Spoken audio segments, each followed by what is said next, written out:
Good evening, everyone, and welcome to the Mill Valley Public Library's second slam poetry competition. And that's why he's going to be such a fabulous MC this evening, but we'll get to that later. My name is Katie McBride, and I'm the young adult librarian here. Before we get started, I want to take a moment to thank the Mill Valley Library Foundation and the Friends whose hard work makes these events possible. Ooh, good Lord, that's loud. Okay. Tonight's event showcases the talents of 15 high school students, all of whom are braver than I am. It is one thing to write poetry, and it's quite another to perform it in front of hundreds of people and a panel of judges. Slam poetry takes a poem off the page and transforms it, through the poet, into an experience. The judges will be considering not just the words that come out of the poet's mouths, but how they come out. Vocalization, body language, and dramatic interpretation will all contribute to the judges' scores. I want to welcome our distinguished panel of judges. Billy Butler,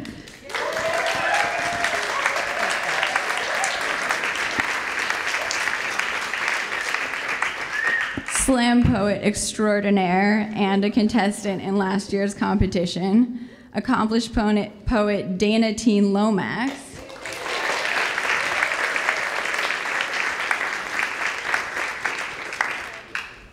and Carolyn Losey, poet and head of the Marin Poetry Center's high school poetry contest.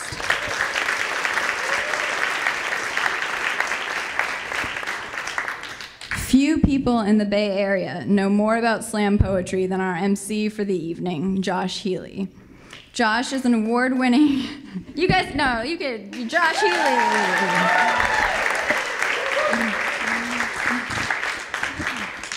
Josh is an award-winning writer, activist, comedian, and author of the poetry collection Hammer Time. Please join me in welcoming Josh Healy as our MC for the evening.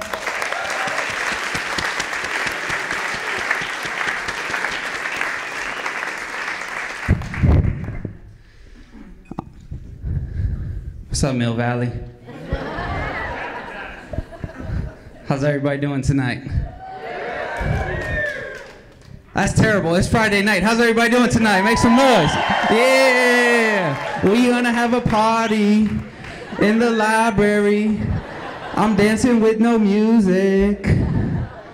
All right. That was my most awkward introduction ever, and you guys seem to play along, so we're gonna have a good time tonight, right? Cool. So I'm really excited. And the reason I'm really excited is 15 people sitting in the front row right here.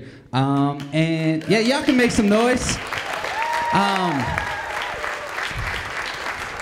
We have some poets and writers and spoken word artists, all who are here to share stories, to share their stories, to tell the stories of the world they see around them, to use the word to change the world, to see the world, to have fun with the world.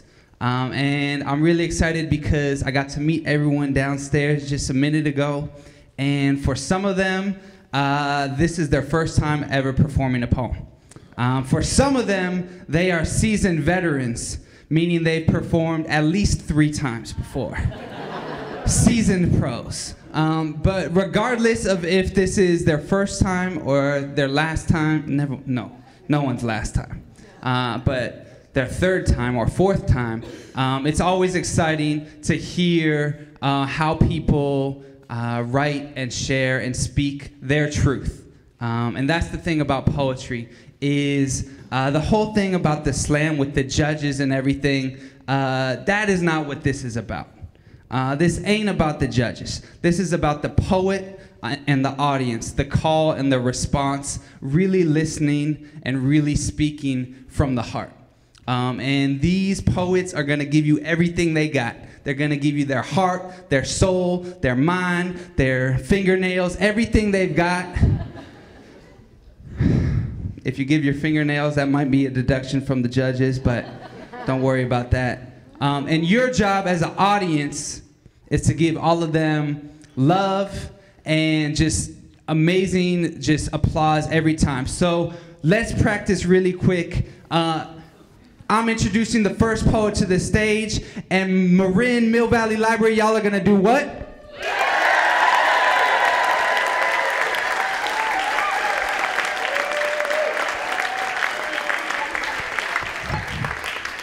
That was pretty good. I gotta give it up to you. Oh, that was an important lesson. Everybody take out your cell phone, your iPad, your beeper, if you're a doctor, or a drug dealer,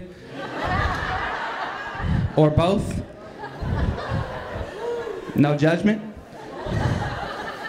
And please turn that not on vibrate, but on silence. Unless you're a doctor, you can put that beeper on vibrate if you need to go. We won't judge you too hard.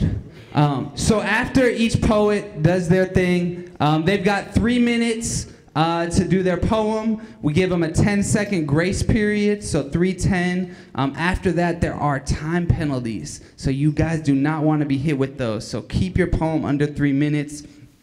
After each poem, the judges are going to give their scores from 0 to 10, judging based on writing and performance and whatever the hell they're judging on. I don't care about them. I care about the poets and y'all, the audience. But audience, you guys get to have a fun job, which is, yeah, a lot of clapping. Someone's very excited. And snapping.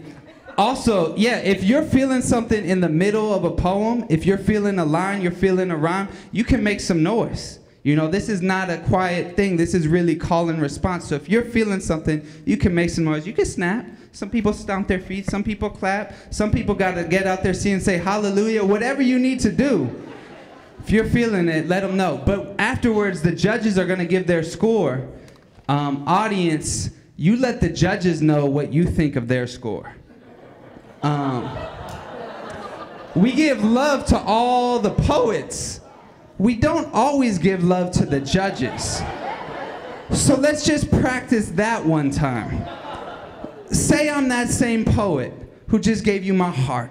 I gave you my soul. I gave you all 10 of my fingernails and even some of my toenails.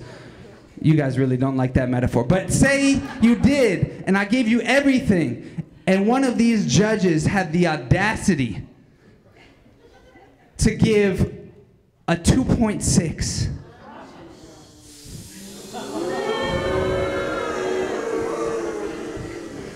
That's why you guys are my type of crowd. Now judges, be consistent like we talked about.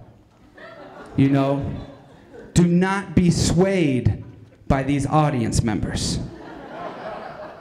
Audience, sway the judges, okay? Do y'all thing. All right, y'all ready to get this started?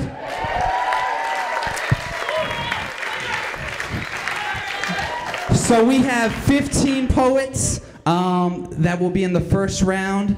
3 will move on to the second round. From 15 to 3, cutthroat in Mill Valley. Damn, cold-blooded.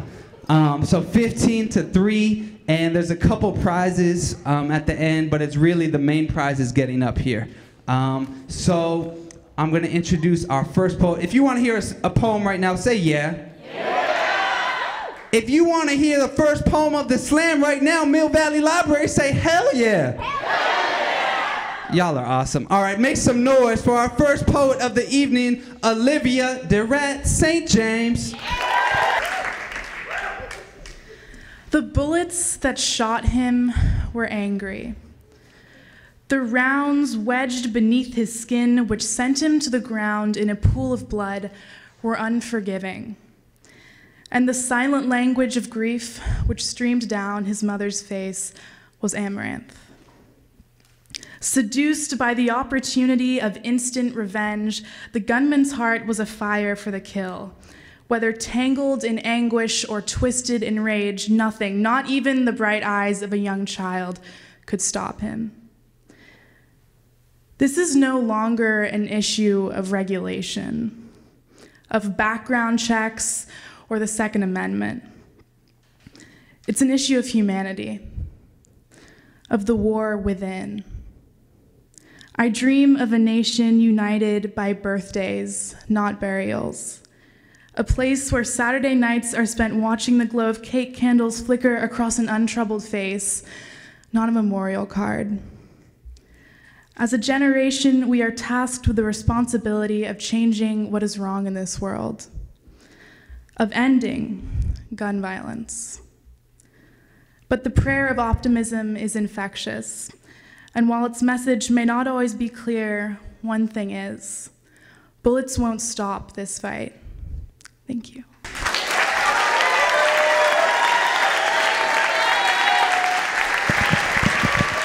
And that's how you start a poetry slam. Give it up for Olivia one more time.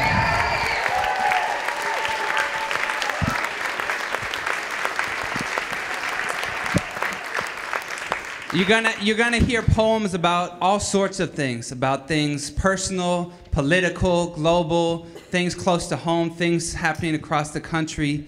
And I thought that was really powerful how Olivia talked about, this is the issue, this is one of the issues affecting, the young people, young generation. And a lot of times you hear politicians in the media talk about young people without young people in the room. And this is about young people getting to speak for themselves. Give it up for Olivia one more time. Judges, let's see those scores. Throw them up. There we go, okay. You're about to get some serious boos for that one. So from low to high, we have a 7.5, a 7.5, and an 8. Forget the judges one more time for the poet. And keep that applause going for our second poem of the evening, Miss Manisha. Give it up for Manisha, y'all. A wild expanse of meaningless things fills my soul with joy. Like textbooks and doorknobs and the breeze that fall brings, they invade the dark with subtleties and the idle mind they employ. Let me tell you, for example, of a time when I was young, when I watched ocean waves crash for a time so ample, until my vision was permanently stung. As I staggered home blind, body broken, half bent, how shocked was I to find a soul whose heart was spent. Lying at the foot of the stairs, her body was hidden from view. She drew me near, strings pulling at my hairs, her silent cries pushing me through. As I slowly leaned across, gently touching her face, all time suspended, then was lost, and I basked in empty grace. As I look into her grief-filled eyes, I wonder, who is this soul stripped by fate?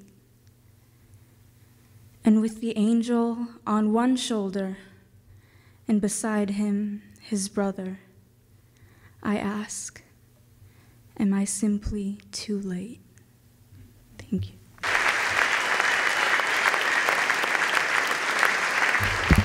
Man, that was a beautiful poem. I love at a slam you get all these different styles. And you know, when I met the poets downstairs, I'm like, I wonder what different styles they're gonna bring in. We had a beautiful rhyming, just like slow, savor every word, and if you don't know what I'm saying, you better listen again. Give it one more time for Manisha. That was beautiful.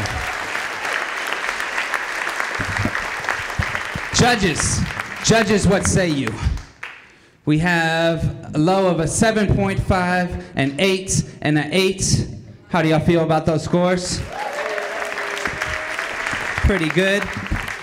Forget the judges one more time for the poet. We always give the love to the poet. And keep that applause going for our next poet, Chelsea Meyer. Give it up for Chelsea, y'all.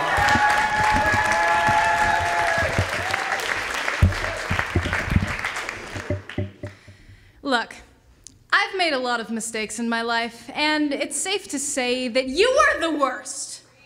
And not in the direction you're expecting. No, the old adage, it's not you, it's me, fits this situation to a T, and boy was I naive. But I've gotten to know myself now. A year makes a big difference, and I'd like to tell you what I've found out. You, boy, were a good choice, quiet with an attitude showing through in your style. From your walk to your wristwatch, you knew who you were.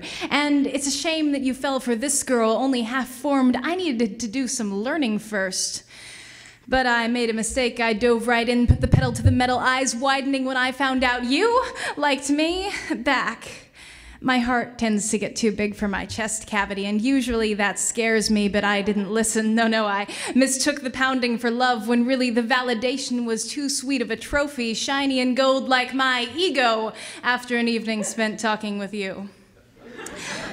I was head over heels, speechless, because you made me feel so special, and that's when things started going wrong. You see, you'd given me that necessary boost, added just enough self-confidence for my real personality to show through. All my life I'd strived for my actions to match the real me, and you got me out of my head. My jokes weren't funny until I said them out loud. You made me comfortable with speaking out because I felt like I was worth something. In a few short weeks I was addicted to the limelight, so blissfully happy that I didn't want to spend my time with you. Quiet contemplation just wasn't making it for me anymore. I developed an obsession with making every second of my life count, and that's when you got cut out of it. Now, I'm not saying that I want you back, but I recognize and respect the values that you had. You asked permission before kissing, but the idiosyncrasies I at first saw as endearingly sweet came to make me squirm in my seat. I easily confused the change in me with the fault in you, made wisecracks behind your back, broke your heart for what seemed like no rhyme or reason even to me. Your furious messages after the breakup did in fact leave me second-guessing my decision, because while I had lost my inhibitions, I had not lost my compassion. Yes, our quiet conversations weren't enough stimulation for me, but I was dead wrong when I blamed you. And now, I'm admitting it a year too late, but forgive me, it really has taken this bird's eye view, this distant perspective, to help me recognize that I needed to re-examine my reasons. And while I stand by what I did, I could have explained it more honestly had I understood the change taking place in me. I wasn't worth the broken heart, and you deserved better. But the exceptional moments that we spent together were not wasted. I just want you to know that you were a crucial stepping stone to me becoming me, and I think that despite the disastrous ending, we both learned something. Thank you.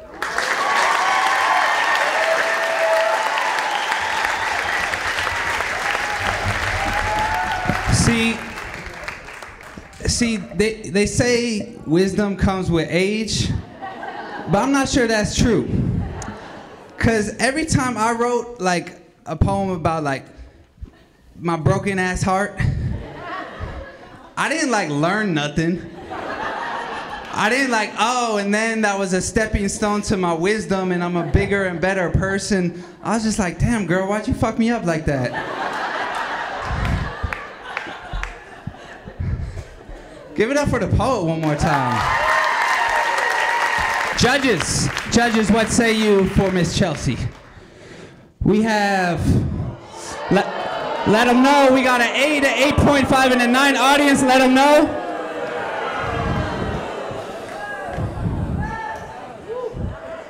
I'm just gonna say, boo. Okay, if you wanna hear the next poet say yeah. Coming next to the stage, this poet has a great name. Give it up for Miss Ileana Mush. Every word I say is a constant contradiction to my last, but it's so in depth with my past I can't stop. It's like a disease, an addiction at least. My words are still chosen carefully, even though they can't express any of my thoughts. And in tune with my beliefs, there is no real way for me to be anything but indecisive. It's like my state of neutrality affects my way to pick an answer, to solve a problem, but that's just terrible, because that's how we exist in this world. Is by having solutions, with no sudden intrusion of a babbling explanation of why that also has a percentage of chance to be wrong. So all of these ponderings cannot be solved, at least not in this conscious state of reality. So I'm pretty sure in this world I have been cursed with a degree of blankness. I have been cursed to have chosen a life with no examples. But in the end, I guess that's sort of all right, but in the end there will be no winner. In the end, there will be no explanation, and to me that's sort of fine, because to me there needs to be no winner, and unless, I guess, you want to understand a word that I've been babbling.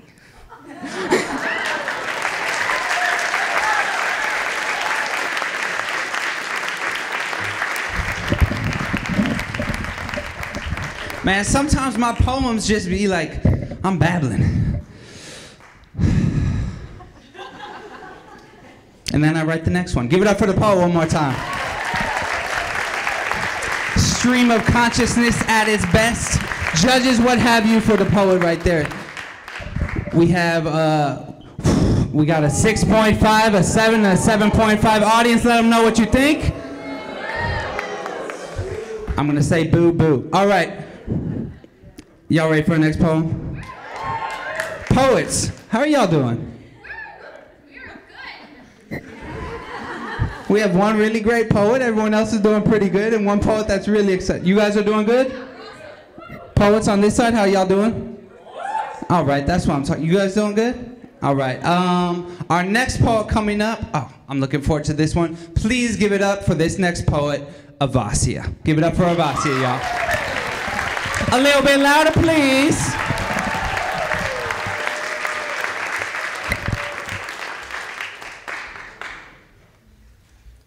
The other morning, I woke up and I knew I was beautiful, but only because logic had told me. It said, truth is, at the end of the day, beauty is what survives. And I counter any past, present issues I might encounter will go away, simply because society simply told me since I woke up this morning, I must be beautiful. And since I was beautiful, I figured I was gonna write myself a love poem. But how do you write yourself a love poem when you realize you've never been in love? And your very own reflection always seems to mock you at every glance and nothing seems to fit, not even your own skin. It's not even thick enough. How disgusting. That I can't even watch these internal feelings along with my insecurities that clearly tried to hide. You see, no matter how much I grow, I'll always be 2 cup sizes and 4 pen sizes away from perfection. And you know, there's always days I wonder if I will ever write this poem, but you know, that's what happened with every paid compliment, fake smile, and outside voice that made me a liar, thinking that beauty is making it from one day to another, when reality is beauty is loving yourself from inside out. So again, I ask you, how do you write yourself a love poem and realize you've never been in love?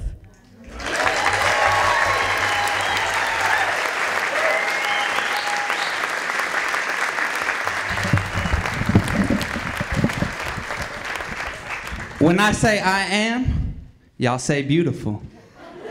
This is not about me. You're speaking for yourself. I am beautiful.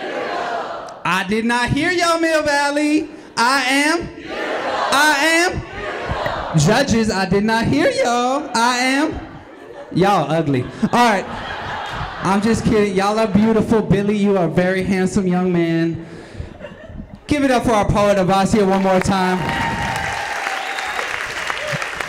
A beautiful writer, and that's a very nice dress, I must say. Judges, what say you for our poet on that beautiful poem right there? We got one person who's taking her time. We have a 7.5, an 8, and an 8.5. Whatever with the scores, give it up for the poet! Flicking her hair back because she knows she the shit. All right. Our next poem. Y'all having fun? You ready, man? You ready? You ready? Give it up for Isaac Cohen. Come on, y'all. Give it up for Isaac Cohen. He ready. Let's do this. So I apologize for the paper. This is my first full-scale slam poem.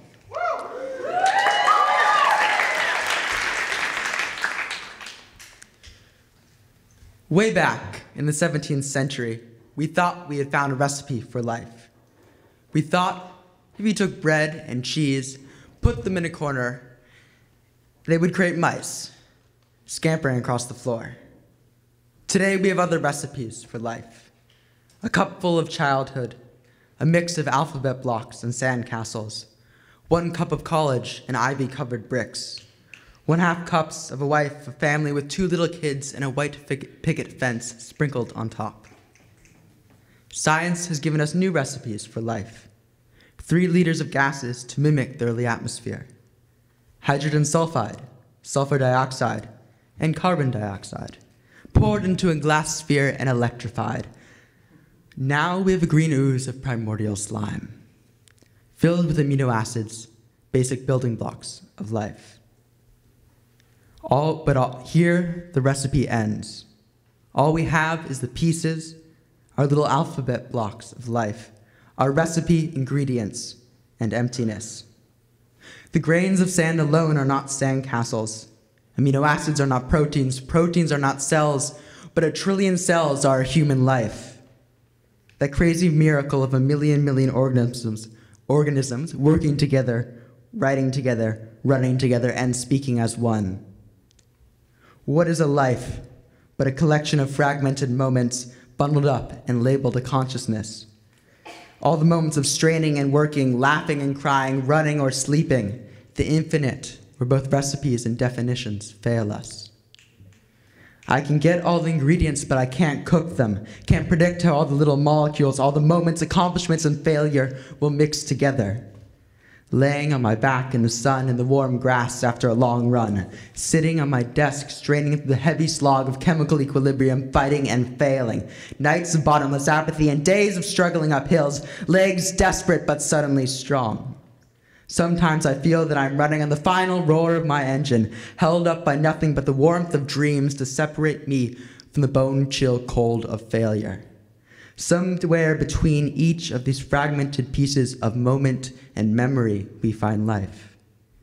We are sculptors trying to carve ourselves out of blocks of marble, only to find that the stone was nothing but 1 trillion grains of sand. But that sand is compressed by 1 million years of life into stone. And as much as we want to find the recipe to life, the instructions on how to carve ourselves out of a block of marble, we find that we are not made of simple stone. We are made of 1 trillion separate moments, cells, amino acids, grains of sand, and experiences, all compressed by time. And we follow no path, instruction, nor recipe, but somehow find our way in the world, not in spite of it all, but because of it all.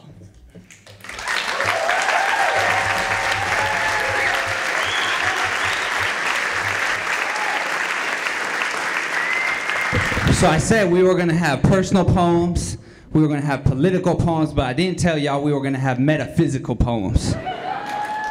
My man was dropping science, amino acids.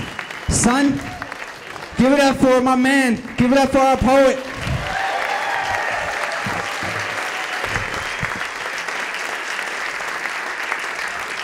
Came off stage, was like, feel good now that it's done? You feel good after the first time?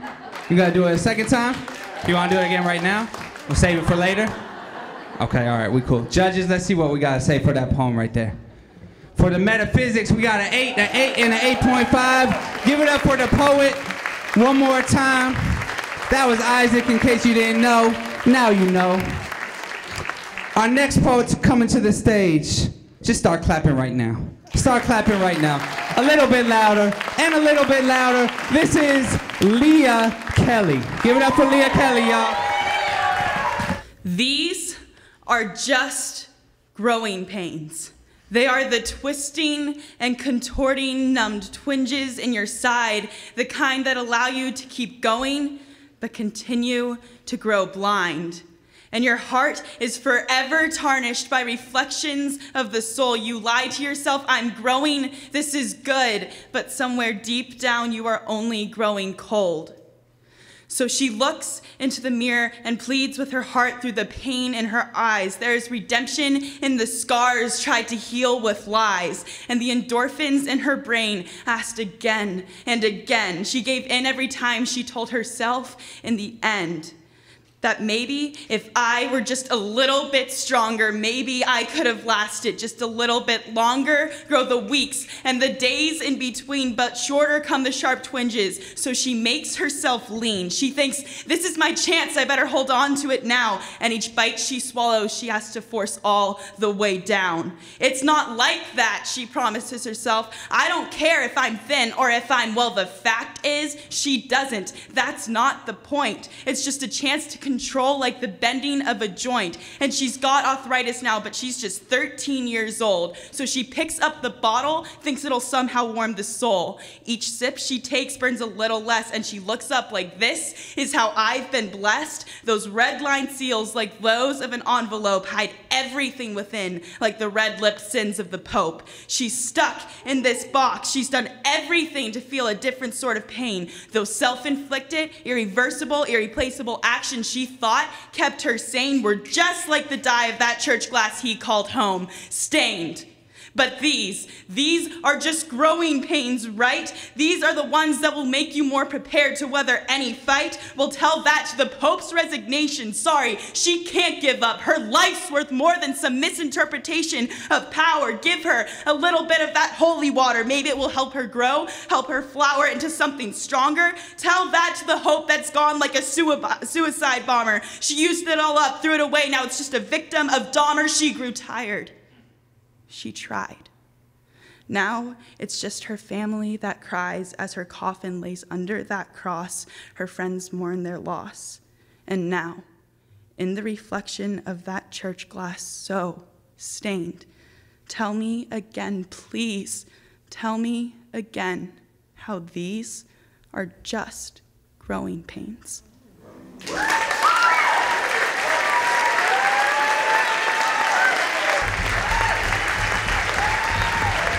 That was a good freaking poem. Y'all like that one?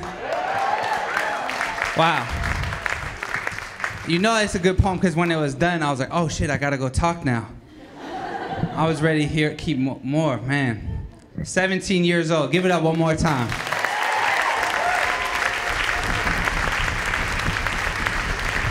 Storytellers. This is about telling stories. That was a really powerful story. Judges, what do you say for the poets right there? All right. We have an 8.5, a 9.5, and a 9.5 for Miss Leah Kelly. Please keep your applause going for our next poet coming to the stage. This is Andrew Carruthers.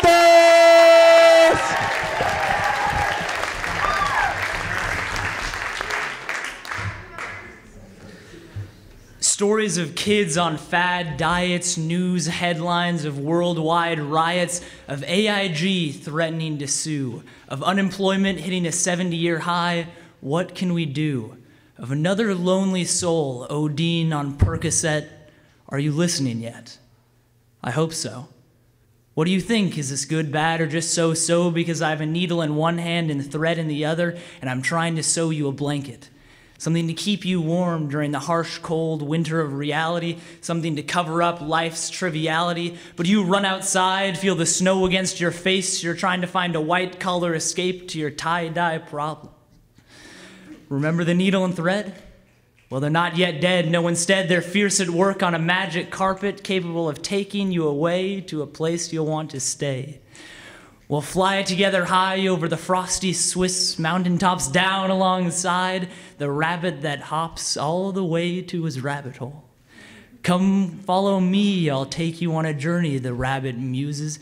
Down deep into the ground we'll venture, surrounded by various illusions of rubies and emeralds stacked 3 stories high. Beneath sweeping arches of gold we'll fly until we emerge into a clear night sky with a view of 3 million distant galaxies.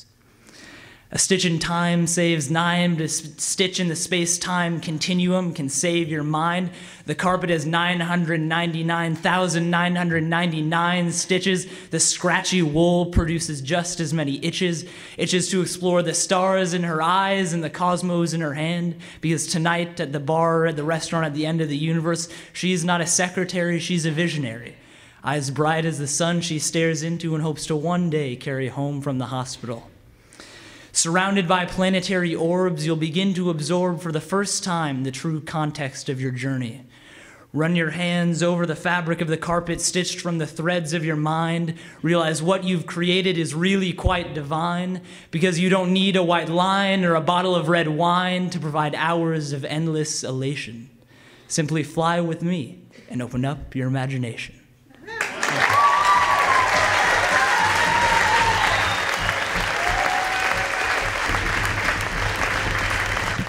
Andrew Carruthers. My man, give it up one more time.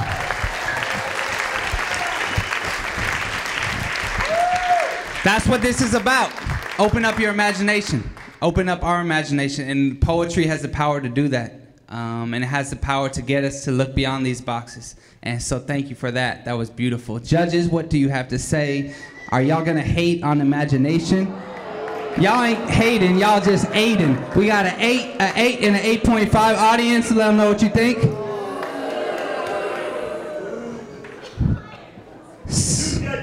New judges. We're about to have a mutiny in the Poetry Slam from the 5th row. Judges, don't worry. We'll have security for you after the show. We got bodyguards. The bodyguards in here? Oh, I'm sorry. We don't have bodyguards. It's a tough life to be a judge. All right. We are halfway through the first round. Oh, more than halfway through the first round. If y'all ready for the second half of the first round, say yeah. Yeah. If you're ready for this next poet, say hell yeah. Hell yeah. Am I cursing too much in the library? Let me ask this of the young people in the room. Am I not cursing enough in the library? I'm not sure what that means. Okay. Our next poet coming to the stage, please make some noise for Miss Antonia Harold.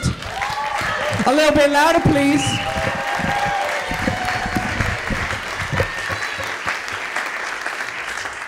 Starting out as a crispy dollar bill, we are money. Children always ask, if you could be anything in the world, what would you be? But they never ask, what about we? What are we? Humanity, human race? We are money.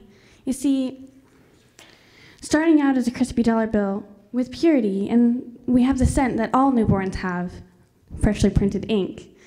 We are kept close by our owners, cherished for our firm innocence, not wanting to be spent, prolonging the days that we are used.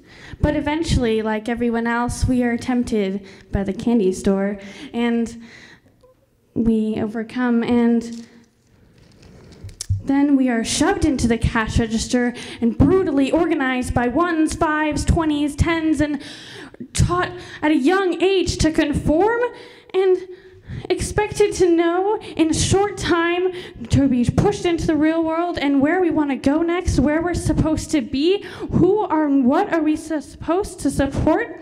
We are soon rushed for answers and tossed around. We are written on, scribbled on, doodled on, etched on, marked with vulgar words, observing the corruption and disparity.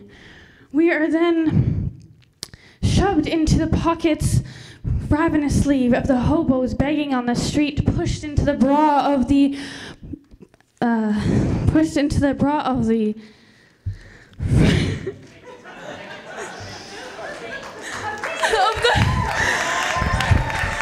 the bra of the prostitute who's bought by the senators and the government officials. We are in the trench coat of the drug dealers in the back alleyways. And I don't know what page I'm on. And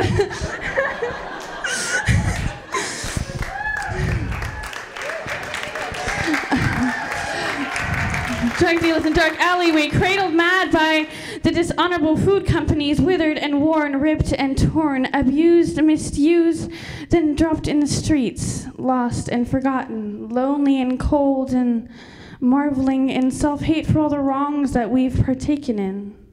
But there's hope. We are picked up again. Like lightening someone's day, we are that good luck charm. We make a difference. We are placed comfortably inside that warm leather wallet that is our safety again. Be a second chance, becoming a part of a new rotation in life. The hard-earned paycheck that feeds the concave bellies of the hungry children at home, paying for the chocolates and flowers of those long-departed lovers, paying for the restoration of the environments that we had once destroyed, and paying for the cancer that needs to be solved. And there's hope again. We are money.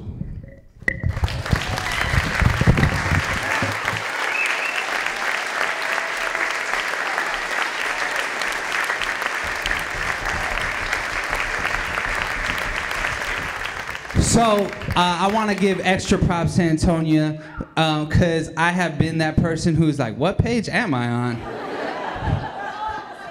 We're all on the same page. That's what I'm talking about. Give it up for the poet. Also, audience, I love y'all. Y'all are doing a great job. I want to give it up because I was feeling that poem. As someone who sometimes has felt. See, I don't know what page I'm on. That's how good. Felt oppressed by money, or maybe by not having as much money as I would like. I felt, that poem, and I know that anybody in here ever had any sort of money issues. You know what I'm saying? Anybody? Any adults ever in your life relate to that poem? Or young people? Yeah, 2 hands. Wow. Okay. Feel for you, brother. I see you. So I want to offer a solution. If you ever feel like you've been oppressed by your money, I want to help you liberate it. And if you feel like your money, you're being, it's defining you and constraining you, if you take it and you don't want to burn it, I will gladly take it. And I promise you I will burn it or invest it wisely. So, give it up for the poet one more time. Judges, what say you? What say you? We've got a low of a 6.5, we've got a 7.5, we got a 7.5. On the count of 3, let's boom real quick. 1, 2, 3. And on the count of 3, let's give it up for Antonia one time. 1, 2, 3. That's what I'm talking about. Keep that applause going for our next poet coming to the stage, Mr. Will Daly. Make some noise, Mill Valley. It was a Thursday, and the air was warm. It was the type of honeyed, sun-baked stuff which lays heavy on the languid, supine spines of the sprawling, patched, and empty architectures of the highways of the earth. It was not so long ago that the green-white highway sign caught a sunbeam in its face and in an instant became 10,000 writhing golden imperfections. I was going with my father to see a woman he had known a long time ago. She had danced and sung in a distant, ruined age in a world that knew no strangers. But she must have met a long time ago a person that she hadn't met before, because the golden light has long since bled down from out of the sky, and instead of one warm glow above, a city of 10,000 imperfections shines, glittering like an angel would. We had come to gather smoking fragments of her Holocaust in a house upon a hill. The house was almost empty. Of a life, only a few cardboard boxes remained. In them, I found letters waiting like old men to divulge to anyone, a world of nameless smells and unconquerable emotions. But after all, only a hazy afterimage remained, which has long since faded. We took the boxes with us, and time began again, turning the miraculous into the mundane and stealing the months and years into uniformity. But sometimes I go and find a shattered piece of her memories, and in them I see 10,000 golden imperfections dancing in the light.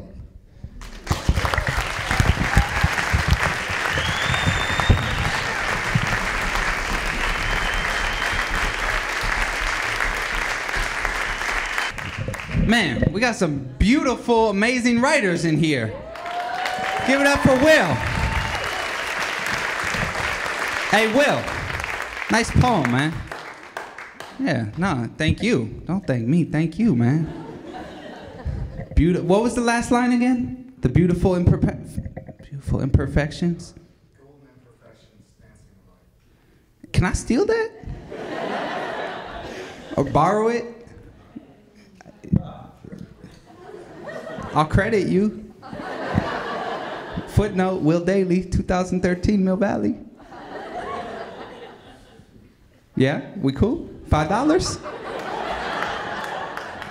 We'll talk after the show. Give it up for Will one more time.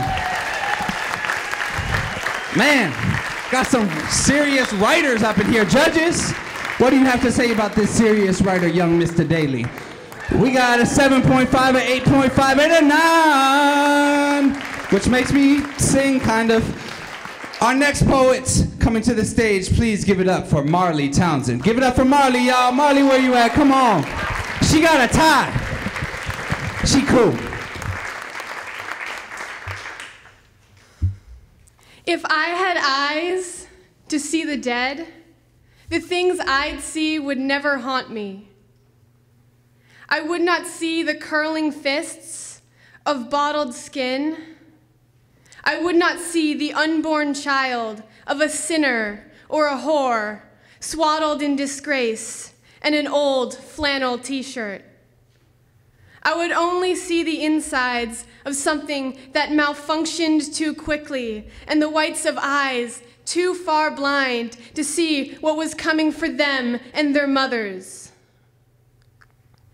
If I could hear the voices of 10,228 lives as they pleaded with the night to release them somewhere other than the graveyard, where their fathers and their grandfathers lay, where the man who crashed his Ford into their backs, their spines, after one night of drinking, drank his last crooked glass and put himself to sleep. I would not hear the grind of metal across the pavement, the spread of life like milk across the suburb carpet. No, I would hear the songs they never got to sing, and the stories they never told to their children, their grandchildren. I would hear wedding vows spoken over fine wine.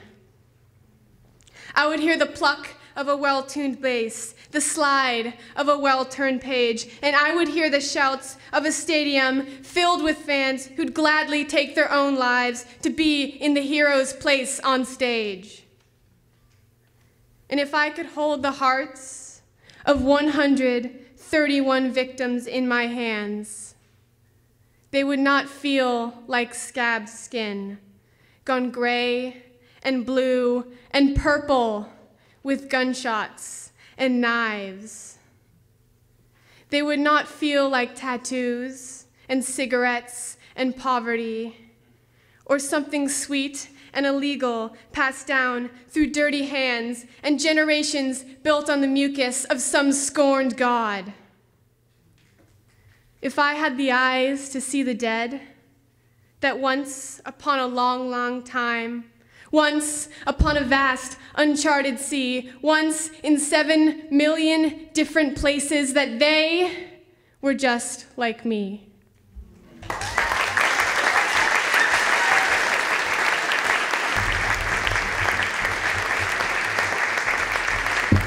Man, woo!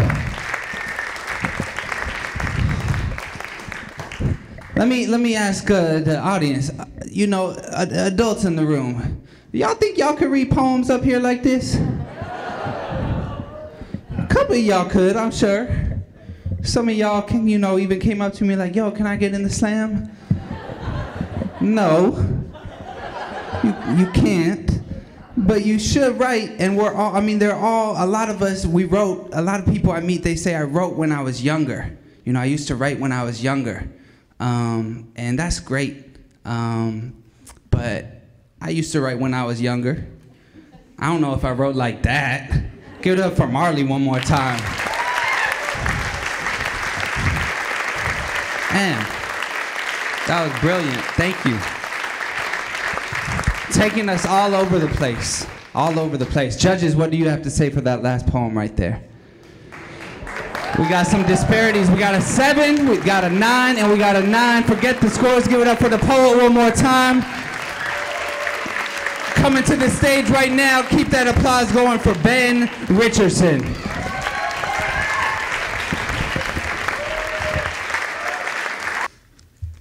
Isn't it strange how civilized we seem? The predators with forward fixed eyes, binocular prey trackers, scanning facial features. And our brains like a drone's chipset calculating fatal trajectories. How can we be civilized when every basic drive pushes societal collapse? Our roads seem so orderly until the other drivers become caribou that drive, and that drive for flesh carries you to cannibalism, to cook them in their metal shells, muscles in a pot to be split open and devoured. So why? Why are we civilized?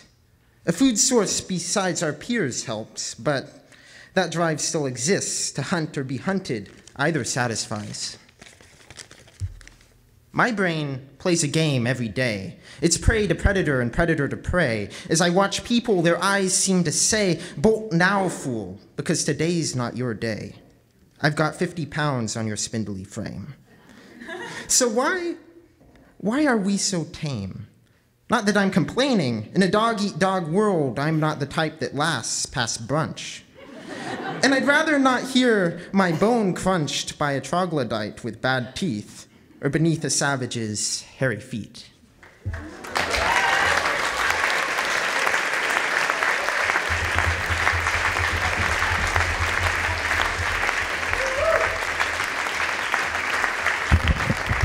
Give it up for Ben one more time, y'all.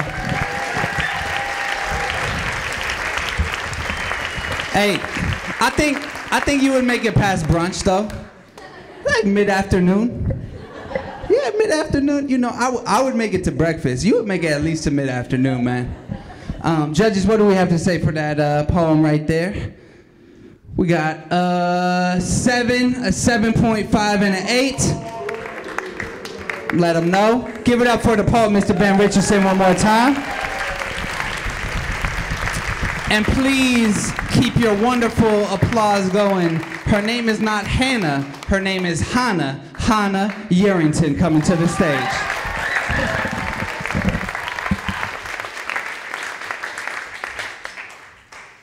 I wanted to write a poem to my culture, but I'm not sure what my culture is. See, I thought it consisted of challah bread and Hebrew prayers, long voyages and old memories passed down from wrinkled hands to soft skin. But people call me white, and sometimes I want to correct them and say, oh no, I'm Jewish. Like, being Jewish is something that keeps me apart from blood-soaked star-spangled banners and white Anglo-Saxon Protestant problems. Like, being Jewish makes me diverse and sacred. I read a review of University of Colorado, and one of the complaints was, too white, everyone looks the same. And I nodded, looked around, looked down at my hands, all white. But I'm Jewish, right? See, I bubble in the section on standardized testing that says white/Caucasian, but I want to fill in a bubble that says Jewish. Because I'm proud to be Jewish, but also because I want a culture that I can taste, smell, see. I want an identity that I can tell the world, an identity that begins in my bones, an identity that dances in my DNA, davening. And I don't want to wear yellow stars on my sleeves, but yellow stars weaved in my hair. And I can never be that white girl from Marin in a blue Prius hashtagging statuses with white girl problems. So I said I wanted to write a poem to my culture. But really I want my culture to write a poem to me, to write me into our poem, history, 12 tribes in a trek through the desert. My land of milk and honey is knowing I'm different. Lamb's blood painted on the doorpost of my heart, a mezuzah on my door. I want to reclaim what we tried to hide, because I want a culture that is made of more than media and plastic Easter eggs, to be part of a story, a symbol of strength.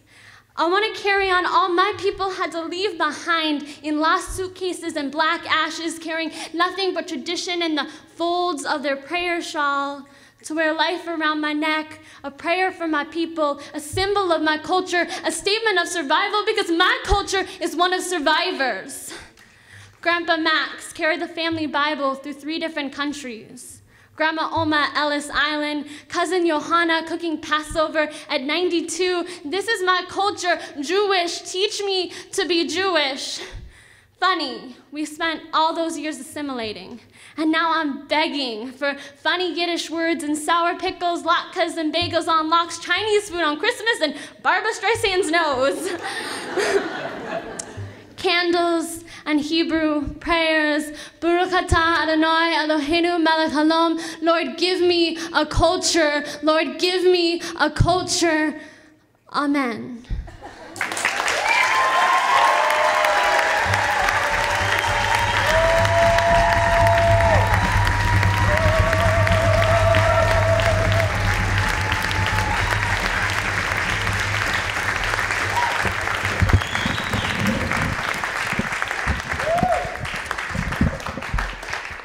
Well, to that poem, all I have to say is Shabbat Shalom.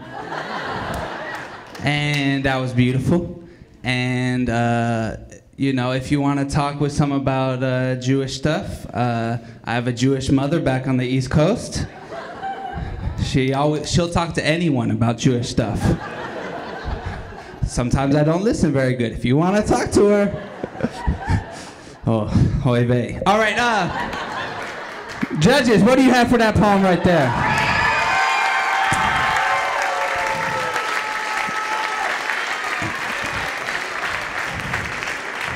My man can't find his numbers. It was so good. We have a 9.5 in our very first 10 of the evening. Beautiful.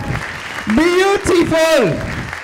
2 more poets in this round. Please keep that applause going for our next poet coming to the stage. His name is Kel, aka MC Kramis. Give it up for Kel.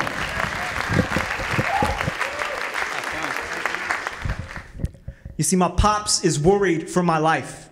He sees in my face all the pain and the strife. He sees the self-righteousness. The unrequited loves turn to heartbreaks, turn to scars that I ain't ever gonna show. See, he was there with me when I first fell down this slippery slope. It was December 17th. We went to see the room where my grandmother had died. And God rest her soul. I have not slept since I cried that night. I've had to look into his face and say, no, Dad, really, I am all right. But the purple bags under my eyes know that I am not all right. See, I love my pops. But ever since that night, he's had to live with the knowledge that his baby boy isn't right. See, a year went by. I got my heart broken out of existence. Depression and suicidal thoughts were all I ever heard in my head, so I started to listen. They put me in a hospital. They locked me in a small white room. They tried to tell me that I was crazy. I ain't crazy. You can't hold me. I'm not gonna kill myself tonight. I got out, but goddamn, I know that it changed me. See, Dad, I love you to heaven and back down. And I promise whenever I'm around you, I will try to lose my frown. But you need to know that your baby boy isn't happy. But he knows that he'll always have one thing, his daddy. And whatever comes up, comes out. We don't put our hands over our mouths.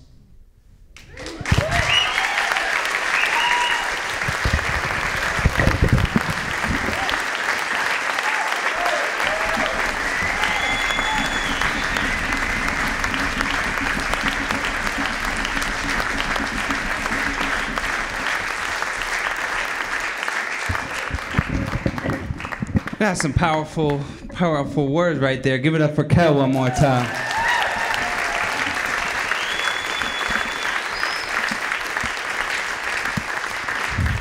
And what I say, poetry is a form of healing. It really can be expression. That's why you hear so much more poetry in the schools, so much art in the schools, because it really is, no matter where you're coming from, it's a form of healing. And for the poets, something powerful that I want you guys to know is that when you share your piece, it's not just you who are healed, but there's people in the audience who might relate to that poem. And they experience a little healing with you.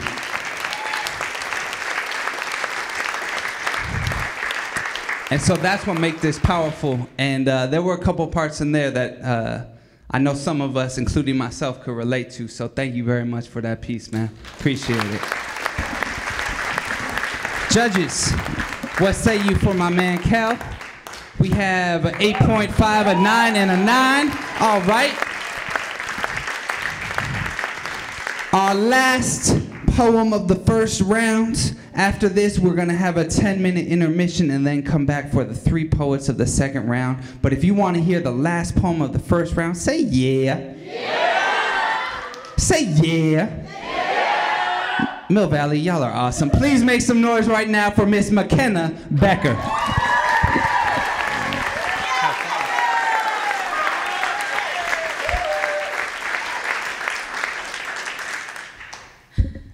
Lately, scrolling through my Facebook newsfeed, I've noticed a little bit of a change. I don't know what caught my eye. Maybe it was my inability to recognize words because acronyms have taken over. Or perhaps what got my attention was the cleavage of a 12-year-old. This girl covered in makeup instead of clothes. I don't remember having boobs when I was 12, but Victoria whispered her secret into this girl's ear, telling her that boobs make you popular, and she believed it. And wait, since when do 12-year-olds have a Facebook anyway, but the 300 likes on her picture only validate her idea that she should keep dressing like a hooker in the day? I see it everywhere. Kids growing up so fast, there seems to be an abundance of artificial but a shortage of class, where having a conversation with an adult is a chore. The only conversations that happen is over text. The idea of face-to-face confrontation is something to be abhorred. It used to make me so angry seeing kids spend more time getting ready in the morning than on their homework. It's considered a downfall if you have any little quirk. Originality hidden behind pounds of makeup, and dressing for school, you're supposed to look more like a pinup. But I realize it's not a flaw in character, but rather a product of our society. And don't try to lie to me and tell me it's a phase. Girls are brought up thinking self-worth is defined by the amount of likes on your profile picture, and to flat iron your morals because beauty is pain, altering yourself to fit the idea of what will please a man, but don't tell them how to feel, because apparently vulnerability is weak. The media makes sure kids know what will get the most likes on their Instagram, and being cool means not giving a damn. The smaller your waistline, the more powerful you are, and that beauty is what will get you far. I don't know when things change, when a girl's safety net was her push-up bra, and the tighter your jeans, the cooler you are. But what media won't tell you is that beauty fades.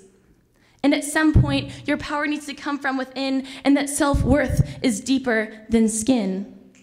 Media doesn't teach you to be unapologetic when standing up for what you believe in, but instead raising a culture of apathy. Society is bringing up a generation of insecure youth. I wish I could do something to set these kids free and remind them that adolescence is a gift and that it's fleeting. Hegemony can't tell you who you should be. I just wish I could tell these kids how much they're worth, because it's so much more than what I see in my newsfeed.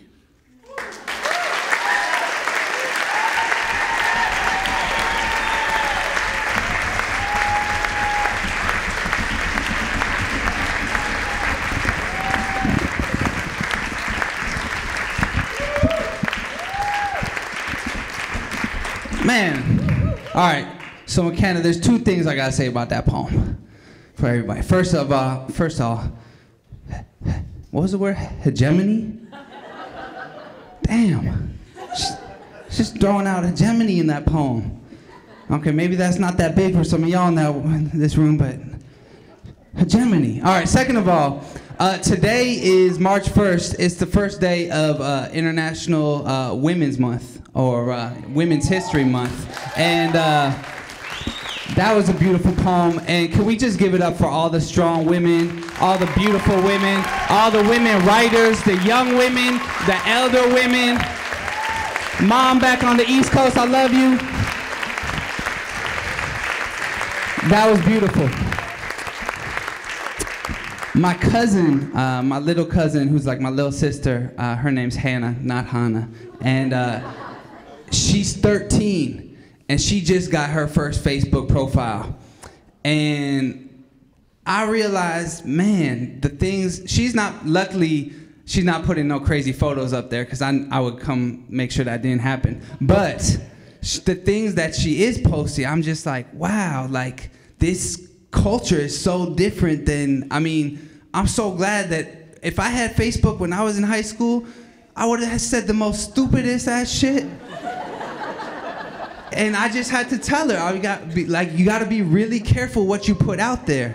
But it's also, like in that poem, it's what is our society telling these young girls and these young boys and us, all of us, like how do we present ourselves? What do we want to show? What do we think will get the most likes? So thank you for breaking the poem down for the Facebook generation. Give it up for McKenna. Judges, what say you right there? We got an 8.5 and we got an 8.5. Give it up for the poet one more time.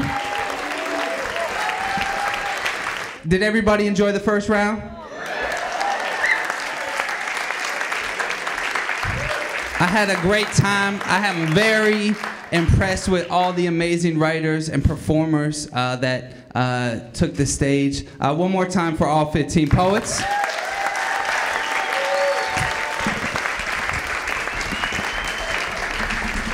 And the competition part of it is really just ridiculous. You can't judge a poem. It's totally subjective, and they, as we've already established, do not have security. I'm sorry, guys. But this whole thing is really just a way, the slam is not about what poem is better. It's a gimmick to get people to listen. It's really like, if you say poetry reading, if you say I'm going to a poetry reading, now I go to poetry readings, and I'm like one of 5 people there. But here we are at a poetry slam, and we have 100, 150 people on a Friday night. And so poets, I want you guys to remember that. It's just a way to get people to listen to your poems. With that said, give it up for all the poets. The 3 we're gonna hear from in the second round in this order are Leah. Give it up for Leah.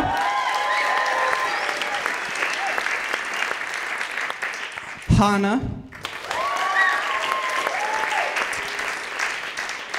And Kel.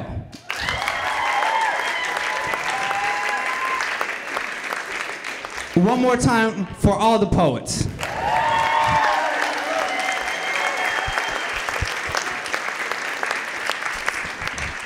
So, we're down to 3. We're gonna rock through this. Y'all ready for the second round? Say yeah. If you're ready for the second round, say oh yeah. My man right here is having fun. He's like, oh yeah! Oh yeah! Had some wine up in here. Let's go with our first poet of the second round. Please give it up for Leah coming to the stage.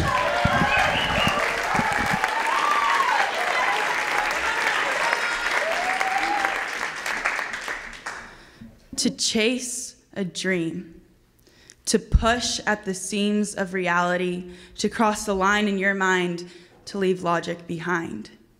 See, there's this box, and in it we put our soul and keep it safe with a lock, so that when push comes to shove, we choose pain, not love, so that no matter what, our heart is guarded. We are protected from the tribulations of our peers, from the calculations of our own fear, and from the conversations of our elders.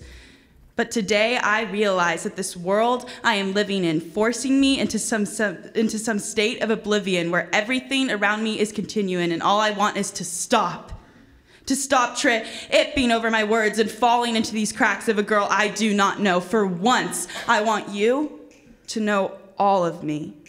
Not just the smile I paint on my face every morning of those I've held close and lost. This life that seems to have just been tossed and crossed this field so covered in frost. It is perfect and it is pristine, but only to the eye, for there is no natural green.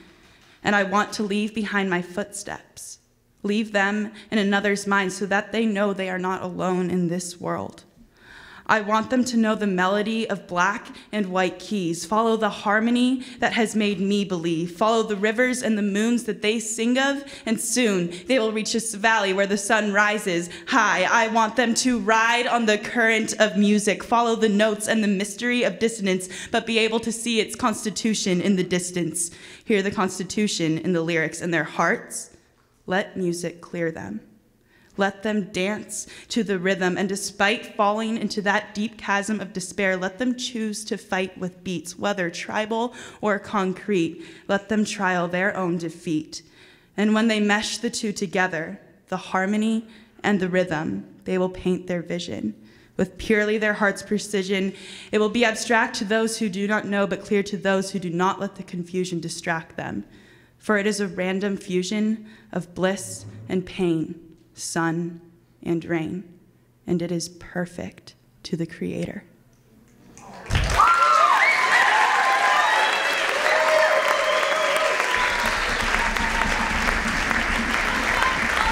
That's what I'm talking about.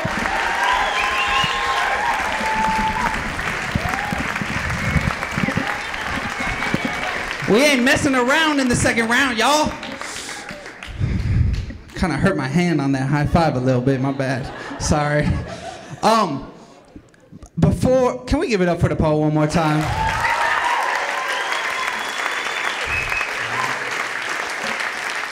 Judges, what do you have to say for that poem right there? We got a 8.5, a 9, and a 9. Give it up for the poet. Hey, before we go any further, I had an announcement that I was supposed to make earlier. There's this Marin County High School Poetry Contest. Have you guys heard about this, poets? Poets, y'all all heard about this? Y'all know that the deadline is next week, March 8th, and there are prizes, $200. How old can you be? No? What if I shave my beard? Way too old? I would lose to these people anyway. All right, there's a high school poetry contest. Carolyn's one of the main organizers. Grab a flyer, talk to her. The deadline is next week. I'm a big believer that a poem should work on stage as well as on the page. And I think that a lot of you guys are here too because your writing is as strong as your performance. And I've been very impressed by that all night from all of you. So if you feel like you want to have your poems out there in written form as well as performance form, I encourage you to submit to the high school poetry contest. With all that said, y'all ready for the next poet? Say yeah. Coming back to the stage for round 2. This ain't Hannah, this is Hannah. Make some noise, y'all.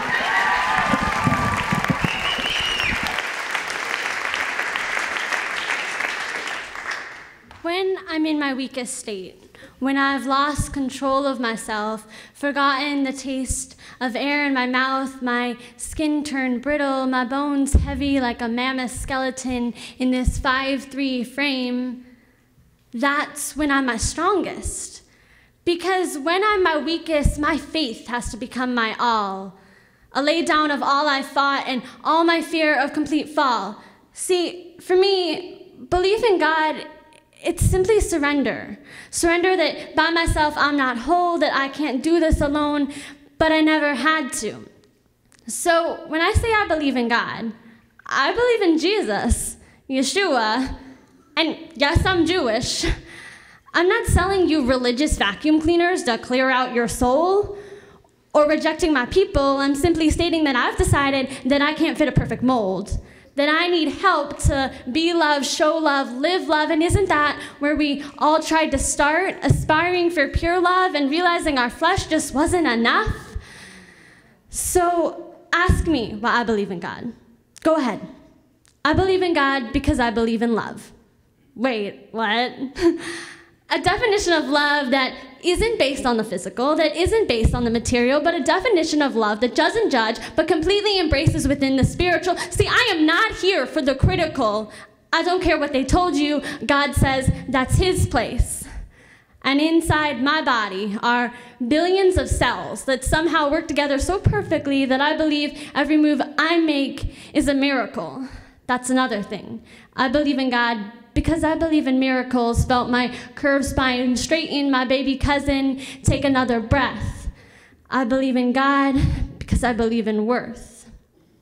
And I look at this world of ocean eyes and origami flowers, fragile relationships that somehow work together just right, and I just can't believe in chance.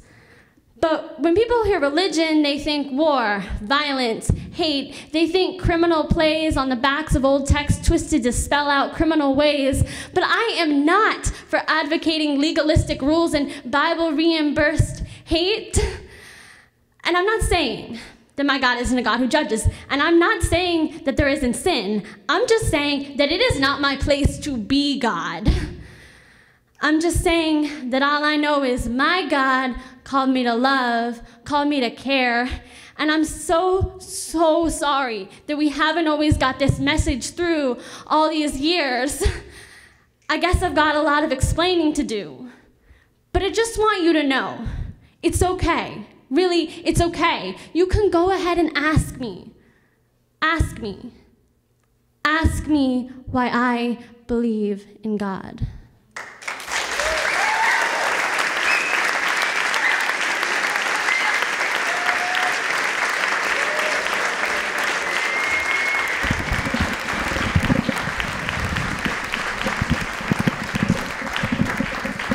Whenever someone says, man, kids don't care about nothing these days, I tell them, come to a poetry slam.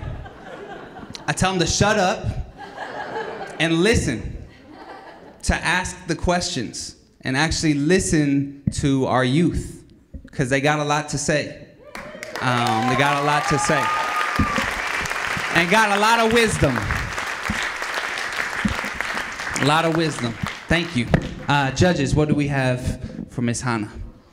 We got a 9, and a 9.5. Give it up for the poem and the poet one more time. A Religion of Love. And our last poet of this round, of the second round of the Mill Valley Youth Poetry Slam Competition 2013, is coming back to the stage. Y'all loved him in the first round, love him again in the second round. This is Kel. Give it up for Kel one more time, y'all.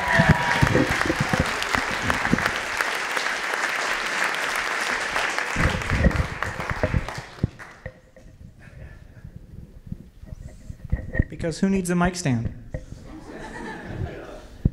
See, I remember that one night we went to Grilly's, and I was so broke that we had to share one plate of food, but it was all right. See, we shared more than dinner back in those days. Our thoughts of gold rings and baby names. We had a love that I thought was untouchable, that would last forever. I was naive back then. See, I kept my mind dark to the changes. See, you felt crushed. You didn't feel enough affection. We both felt love most days, but for you, some days were just too much. For me, these days came too often. You started to feel you'd be better on your own, but leaving was a scary option. See, I talked about someday marriage, and today it's all love. You thought secretly about how marriage isn't supposed to even be an option. See, I was ready to sign my name on the dotted line, but you didn't like the wording of the fine print. See, I wrote you poems about your beauty, vivid descriptions of the moments we had shared and what I prayed our future would hold. See, I loved you more than my own world, and I showed it. But to you, it was too much. I pushed too hard. Now in your mind, separation is the only option. You left. And I was left there on the street corner, throwing rocks at the white center divide. See, I woke up the next morning afraid of the nightmare I had just had. It took me seeing your face the next day to know what I had just lived through was real. Then the minutes turned to hours, turned to days, turned to weeks, turned to months. I sit and pray that I'll wake up soon. And where passionate love turned to angry, violent hate, baby names turned to stinging punches only used in the worst of debates. And everything I say seems to foster your hate, and more worn down by a cycle that perpetuates, all surrounding my love for a girl that I still yearn to call my soulmate. See, it's her fate to find another guy. Then mine will be to drain out quickly and die, for I continue to cry over a life that doesn't feel worth living. Why defend a sundered castle when in the end it will always fall? When none seem to compare, to my mind seems devilishly unfair.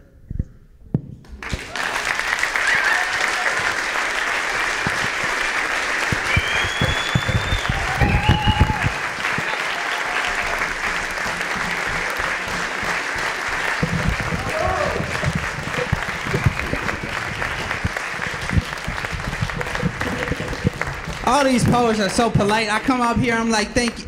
They're thanking me. Thank you, man. Thank you. Thank you for that poem. I didn't do nothing.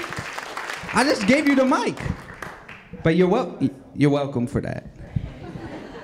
Real quick, I just want to see, because I know, it's a family event. Do we got any parents in here? We got any parents of these poets in here? Can we give it up for the parents one time?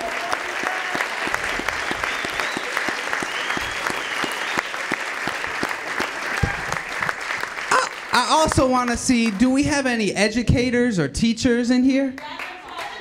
Can we give it up for the teachers and educators?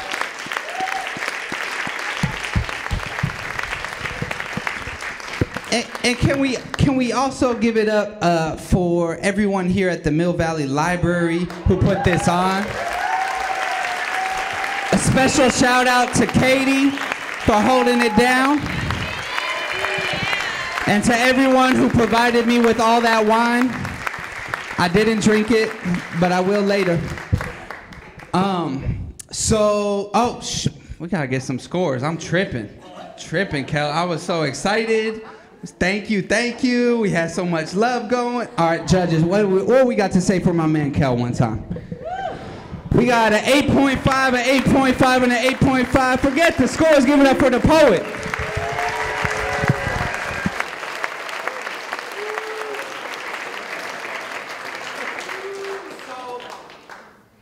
So, right now, the crew of busy librarians are doing math over there to add up the scores from the first round and the second round. And they told me that librarians, as much as we love them, are not that good at math. This is their words, not mine. I would never make anything up like that. And so they asked for a second to do the math to figure out who was gonna get the prizes and stuff. So while they do that, is it okay if I share a poem with you guys?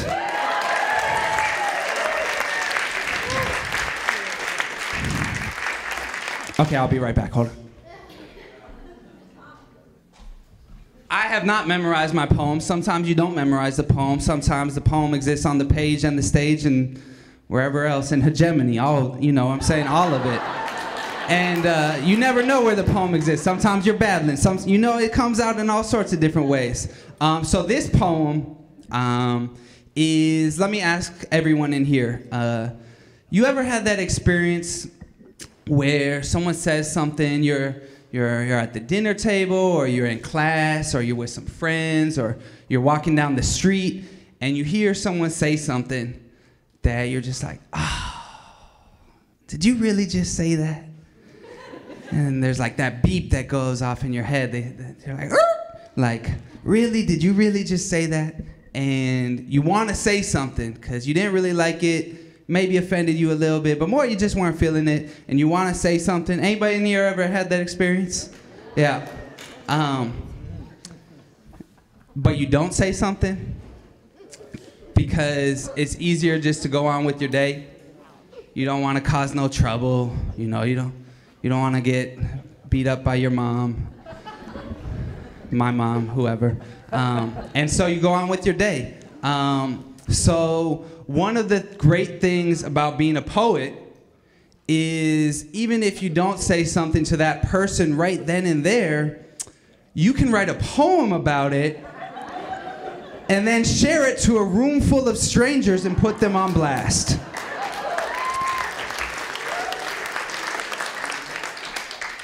And that's what I've done.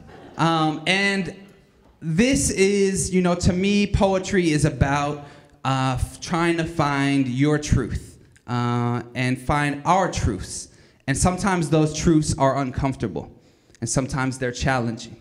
And sometimes we're not even sure if the question is more important than the answer. So this is a poem about some of my questions and some of my answers that I heard this one time in Oakland.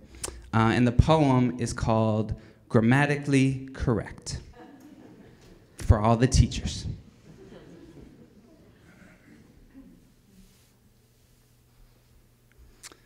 One, the word crashes into my right ear like a well-aimed brick. I can't stand him. He's so ghetto. I overhear, at 15th and Broadway, from a woman talking on her cell, louder than her designer heels clicking down the sidewalk. She's sharing her disgust for an ex-boyfriend, or maybe her neighbor, or maybe one of my students. 2, West Oakland is rugged and beautiful like Wild West. Soccer games on hard pavement, the smell of your mom's cornbread, your uncle cheating you in a game of dominoes. West Oakland is extra security at McClymonds games. Bobby Hutton's Park after dark, the bullet scar you can't hide and don't want to. West Oakland is just down the block. So I biked to work today. Hear this woman at 15th and Broadway talking about one man like he's a whole neighborhood. Maybe he's an ex-boyfriend, maybe one of my students.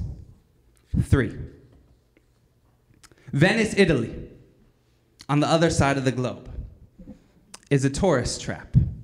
Water roads and Hollywood settings. Romance novels and James Bond getaways. It was home to Vivaldi and Marco Polo. It was home to Hebrews. 15th century Jews expelled from Spain the same year they gave Columbus 3 little ships to go get some quick tea from India. Venice, the city of rivers, needed no walls to wall my people in. Forced all the Jews into Il Ghetto Vecchio, the world's oldest ghetto for the world's oldest people. The first people lucky enough to have that word slurred at us to enjoy such a privilege. 4, Gaza. 5, the high-heeled woman with an iPhone at 15th and Broadway, maybe a bank manager, maybe my cousin, calls him so ghetto. I want to get off my bike, throw her phone and matching purse into a brick wall and ask her, lady, do you know what that word means? What do you have against medieval Italian Jews?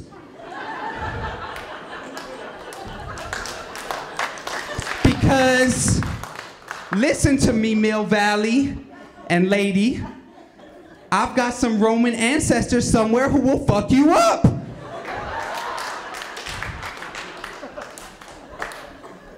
But instead, I keep biking, stay silent again. 6, I know a mother in West Oakland who prays every night for her 3 sons. One studies at Berkeley, another at San Quentin. She hasn't seen either in years. Her youngest sits in a high school classroom, waiting for me to come teach line breaks and resistance. He is never late for class. I might have been on time the first day, maybe. He writes strong and brilliant, like my brothers, he tells me. I don't want to fail him or his mother. 7, high school juniors in the Gaza Strip cannot see Ramallah, let alone Orinda. Their school, bulldozed by Jerusalem, cut off by Cairo, redlined by Washington, alone in the desert, 3 walls and a sea. No oasis, no Hebrew University scholarship for underprivileged youth. Vini, Vidi, Vici, if we are the world's oldest people, how can we conquer so quickly and forget where we come from? 8, I want to jump inside her iPhone and tell her, look, ghetto is not fabulous, but it's not a curse word either.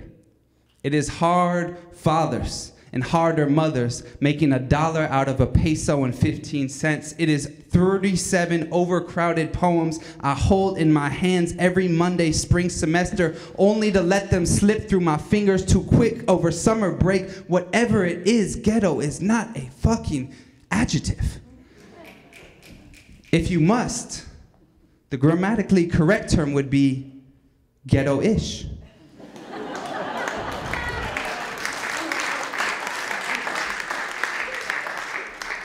But that doesn't sound right, does it? Sounds too much like poor-ish, black-ish, stereotypical rich yuppie woman with the fake Gucci heels and iPhone-ish. You said he talked ghetto, but who can't speak proper English? 9, I locked my bike next to the school. An extra bolt around the front tire, 'cause I know. The first floor hallway smells like a broken toilet. The bell rings when I walk in, but all my students are already ready and waiting for me in the classroom. One of them, the youngest of 3 sons, smiles from the front row and taps his watch at me. I know, I say, I'm late, but I'm here. So let's get to it, because we've got some work to do. Thank you very much.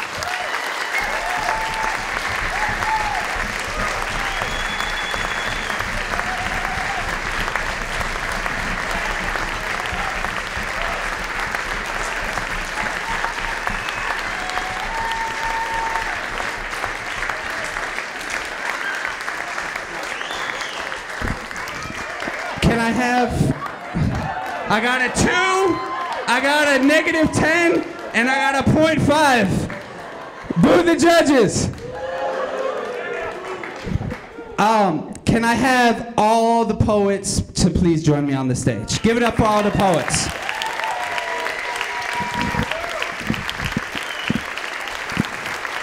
Mill Valley, what do you have to say for your young poets right here?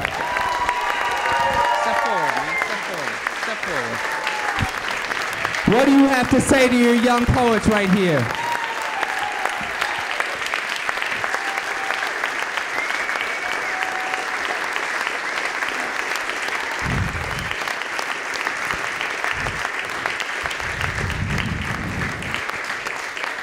I'm gonna announce the three people who got their prizes. The real prize y'all already got by being the shit.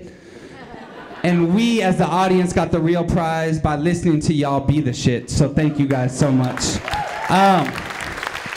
Katie is gonna give you your prizes. There's a gift certificate to a music store. There's a gift certificate to Soul, my favorite restaurant in San Rafael. Y'all got a Soul in Mill Valley?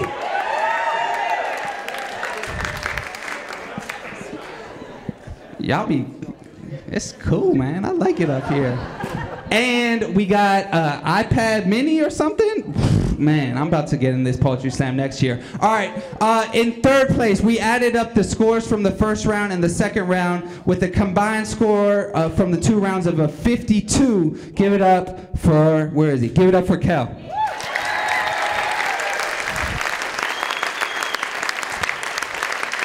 It was close, y'all, with this combined score from the 2 rounds of a 54.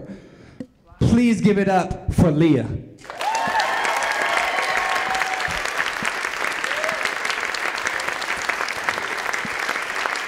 And with a combined score of 26.5, don't you dare call her Hannah, because her name is Hannah. Give it up for our champion,